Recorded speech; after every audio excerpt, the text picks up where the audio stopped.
इस देश में प्रधानमंत्री कह रहे हैं कि हमने जनधन खाते खुलवाए। बहुत बढ़िया, बजाओ ताली। और खाते जब खुलवाए तो 500 रुपया आपसे डलवाए। और देश का पॉपुलेशन प्रधानमंत्री हमेशा बोलते रहते हैं, क्या कहते हैं? 125 करोड़। अरे 125 करोड़ में से 50 करोड़ भी यदि खाता खुला तो 50 करोड़ गुना 500 रुपया कितना हुआ? जोड़ते रहिए, सुन्ना डालते रहिए। और एनपीए किसका माफ किया गया? किसका कर्जा माफ किया गया? किसान का। किसका माफ किया गया? अंबानी जी का। कितना कर्जा माफ हुआ है सोच के बताइए। उसका फिगर आपको पता है? आपको घर में जितना कमरा होगा सब में भी रखिएगा तब भी जो है बाहर रह जाएगा। 3,16,500 करोड़ रुपया कर्जा माफ किया गया है। और 3 लाख रुपया मोदी जी किससे मांग रहे हैं? आरबीआई से। और नहीं दिया तो पटेल जी को क्या बोले? ओके टाटा बाय बाय सायोनारा। 3 लाख करोड़। और 3 लाख करोड़ का एक और रहस्य तिलिस्म है, उसको भी समझ लीजिए। जब नोटबंदी की गई तब प्रधानमंत्री ने लाल किले से कहा, बेहतरीन झूठ बोलते हैं लेकिन सामने से देखिएगा ना आपका दिल कहेगा कि कुछ भी हो इस बंदे को तो झूठ बोलने के लिए ऑस्कर मिलना चाहिए। माइक पे खड़ा होकर के उन्होंने कहा कि नोटबंदी के बाद 3 लाख करोड़ रुपया काला धन वापस आया है। तो 3 लाख करोड़ अगर काला धन वापस आया है, लॉजिक लगाइएगा, हम मोदी जी का विरोध नहीं कर रहे हैं, अपना तर्क इस्तेमाल कीजिएगा। तो मेट्रो बनाने के लिए 1 लाख करोड़ जापान से कर्जा लेने की जरूरत है? सोचिए ना सर, सोचिए, समझ में आ जाएगा। अरे कोई जन्मजात मोदी विरोधी थोड़ी हम पैदा हुए थे, उनका विरोध करने में मजा थोड़ी आता है। It's bad job, it's not a good job. क्यों करना पड़ रहा है? इसलिए करना पड़ रहा है कि बाप दादे ने जो पेड़ लगाए थे उसका मजा हमने लिया। इस देश में यदि बाबा साहब भीमराव अंबेडकर का संविधान नहीं होता तो इस देश में पब्लिक एजुकेशन पे पैसा खर्च नहीं होता और पब्लिक एजुकेशन के भीतर एक ही बेंच पे ब्राह्मण और दलित का बच्चा एक साथ बैठ करके पढ़ाई नहीं कर रहा होता। यह है संविधान की ताकत। यह संविधान किसी एक जाति, किसी एक धर्म के लिए नहीं है। यह संविधान इस देश के लिए है और देश देश के लोगों से बनता है तो लोगों के हक और अधिकार के लिए है, न्याय और बराबरी के लिए है। ये जो संविधान की ताकत है उससे जो हमने पढ़ाई की है, ये हमारी जिम्मेवारी है कि हम इसकी रक्षा करें। उसी प्रोसेस में आप ये देखिए कि 1 लाख करोड़ रुपया कर्जा ये ले लिए हैं। नारा क्या लगा रहे हैं? Made in India. वाह गुरुजी, कहते हैं मेड इन इंडिया। नागपुर में मेट्रो बन रहा है, कंपनी का नाम पढ़े हैं? कहां की कंपनी है? चाइना की है। आप सब लोग देशद्रोही हैं। कहां की कंपनी है? अभी आप सब लोग भी चाइना बोल रहे हैं। आप जी न्यूज क्यों नहीं देखते हैं? आप लोग जी न्यूज देखा कीजिए। यह है मेक इन इंडिया। क्या इस देश की किसी कंपनी के पास इतना स्किल नहीं था क्या? क्योंकि एक नारा है ना, स्किल इंडिया।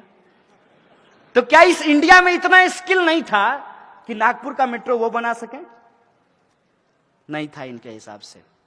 क्योंकि ये स्किल इंडिया नहीं है, इसका एस साइलेंट है, यह है एक्चुअली किल इंडिया। और नोटबंदी से इस देश के छोटे छोटे जो उद्योग धंधा करने वाले लोग थे, जो छोटे छोटे व्यापारी थे, उनके उद्योग धंधों को तबाह कर दिया गया और पैसा आपसे लेकर के पूंजीपतियों को दे दिया गया। और जब आरबीआई ने कहा कि इससे ज्यादा नहीं कर सकते भाई, सितार के तार को इतना ही खींचिए जितना में सुर भी निकले, ऐसा ना हो कि टूट जाए। उर्जित पटेल कहा ओके बाय बाय। यह है इस देश के इंस्टीट्यूशन की हालत। एक एक इंस्टीट्यूट को आप उठा करके देख लीजिए। आप चुनाव आयोग को देख लीजिए, आप सीबीआई को देख लीजिए, आप आरबीआई को देख लीजिए, और आप पब्लिक सेक्टर यूनिट जो है उसकी स्थिति देख लीजिए। हर पब्लिक सेक्टर यूनिट को कहा गया कि आपको शौचालय बनवाने हैं, लेकिन शौचालय बनाएगा कौन? आरएसएस के 600 संगठन हैं, 600, और किसी को ठेका नहीं देना है। किसको देना है? यदा सदा वत्सल्य, सुबह सुबह जो जाकर के करेंगे उसको ही ठेका देना है। और वो क्या किया? वो सुबह में बाथरूम बनाया, शाम में लेकर के घर गया। हम तो अब पूछना बंद कर दिए हैं कि 15 लाख हमारे खाते में आया कि नहीं आया। हम तो सिर्फ ये सरकार से जानना चाहते हैं कि जो बाथरूम आपने बनवाया उसमें पानी आता है कि नहीं आता है। जब लोगों को जोर से आ जाए तो पानी मिलेगा कि नहीं मिलेगा, हम तो ये पूछना चाहते हैं। किसी चीज का कोई हिसाब नहीं है। और भावनात्मक बातें, जैसे गांधी जी का चश्मा स्वच्छ भारत के पोस्टर पे लगा दिया है। ऐसा लगता है कि गांधी से कोई उसका चश्मा छीन करके सावरकर के सर पे लगा दिया हो। मैं कैसे महसूस करते होंगे आप कल्पना कीजिए। थोड़ा जो अपना इमेजिनेशन पावर है उसको देखिए कि सामने में एक बैनर हो जिसपे एक तरफ गांधी हो और दूसरे तरफ मोदी हो, तो गांधी जी को कैसा महसूस कर लगता होगा? अरे यार कहां फंस गए, इससे अच्छा तो राष्ट्रपिता नहीं होते।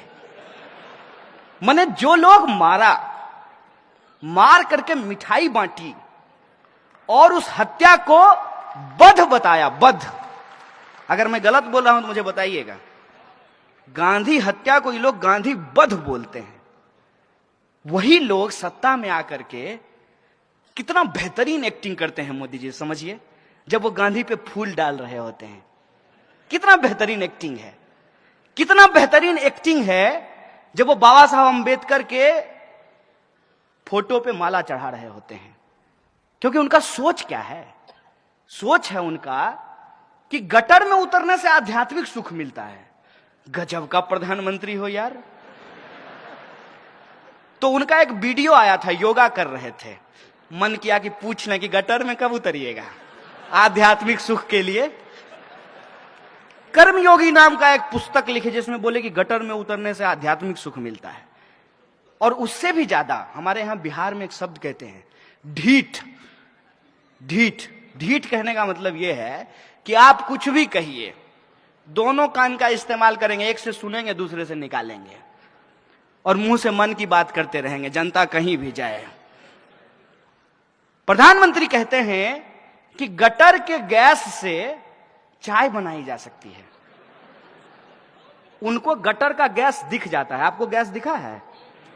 आप घर में एलपीजी यूज करते हैं ना, तो एलपीजी जो होता है उसमें स्मेल नहीं होता है ओरिजिनली, तो उसमें एक स्मेल मिलाया जाता है ताकि जब लीकेज हो तो लोगों को पता चल जाए कि गैस लीक हो रहा है। प्रधानमंत्री के पास अद्भुत कला है कि गैस भी देख लेते हैं। आंख है कि एक्सरे मशीन है, आप देख लीजिए। ऐसे ही थोड़ी उनको अवतार साबित किया गया है। तो बोले कि एक जब बार हम जा रहे थे तो गैस से जो है हमने देखा कि लोग चाय बना रहे हैं। अब इसको कोई भी कह देगा कि झूठ है। खुद प्रधानमंत्री के बगल में जब वो भाषण दे रहे होते हैं तो एक आदमी खड़ा होता है एसपीजी का, ऐसे करके, तो वो कहता होगा कितना बड़ा झूठा है यार। तो बोले कि गैस से चाय बनती है। अब देखिए एक बड़ी मार्मिक बात है यहां पे कि गैस से चाय बनती है, ना दिखने वाली गैस आपको दिख जाती है, लेकिन उस गैस से इंसान मरते हैं ये आपको नहीं दिखता है। हर दिन आप अखबार उठा करके देख लीजिए, इस देश के किसी ना किसी कोने में जो मैनुअल स्कैवेंजिंग करने वाले लोग हैं, गटर में उतरने के चलते उनकी मौत हो जाती है। 9,000 करोड़ रुपया लेकर के एक पूंजीपति भाग जाता है, भागते रहता है। 2 योजना मशहूर है प्रधानमंत्री की, देश में पकौड़ा योजना और विदेश में भगौरा योजना है। ये जो है ये साहब एक किसी पूंजीपति से अगर उसका एनपीए ये वसूल लें, 56 इंच का सीना है ना, खुद ही कहते हैं, तो अपना 56 इंच का सीना का इस्तेमाल करें और किसी एक पूंजीपति का कॉलर पकड़ करके कहेंगे कि सारा एनपीए सरकार के खाते में जमा करो, और एक पूंजीपति के एनपीए से इस देश में सदा सदा के लिए मैनुअल स्कैवेंजिंग को खत्म किया जा सकता है। लेकिन प्रायोरिटी होगी तब ना, प्रायोरिटी जनता कभी थी ही नहीं। इस देश के दलित, किसान, मजदूर, आदिवासी, महिला, अल्पसंख्यक, ये इनके एजेंडे में कभी शामिल ही नहीं थे।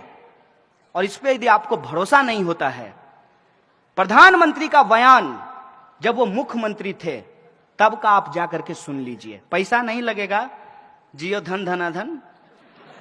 अब क्या वो बनाए अपने प्रचार के लिए, तो हम यूज कर लेते हैं अपने प्रचार के लिए। आप YouTube पे जाके सुनिए। 2002 दंगे के बाद जब पत्रकार ने प्रधानमंत्री से पूछा कि आप रिलीफ कैंप में क्यों नहीं जाते हैं, तो जानते हैं प्रधानमंत्री ने क्या कहा था? प्रधानमंत्री ने कहा था कि वो बच्चा पैदा करने का खान है, वहां जाकर के क्या करेंगे। ये प्रधानमंत्री के शब्द हैं।